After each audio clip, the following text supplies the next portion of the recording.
Alam mo ba na pwede mong basahin ang message sa Messenger na hindi nila nalalaman na binasa mo na ang message nila? At kung bago ka pa lang sa aking channel, don't forget to like, share, subscribe and hit the notification bell button para lagi kang updated pag may mga bago tayong videos na i-upload. Simulan na natin. Pindutin ang Messenger application. At mapansin nyo nagme-message sa akin ang aking pinsan.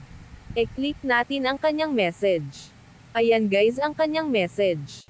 Dito sa kabilang screen ito ang kanyang messenger at kung mapansin nyo sa messenger niya na nasin natin ang kanyang message.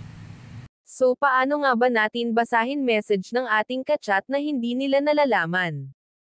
Una, long press ang message. Pindutin ang restrict. As you can see nawawala ang message ng aking kachat.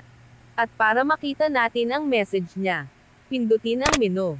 Pindutin ang settings. Then scroll down. Pindutin ang privacy and safety.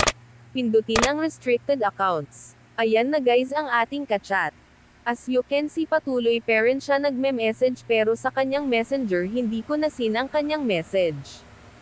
O di ba madali lang? At kung gusto mo nang mag-reply sa kanyang message, pindutin lang ang unrestrict. Ayan na guys, pwede na tayong makapag-reply. At kung may natutunan ka at nagustuhan mo ang tricks na ito pwede mo itong i-share sa iyong kakilala para malaman din nila ang tricks na ito. At kung bago ka pa lang sa aking channel, don't forget to like, share, subscribe, and hit the notification bell button, para lagi kang updated pag may mga bago tayong videos na i-upload.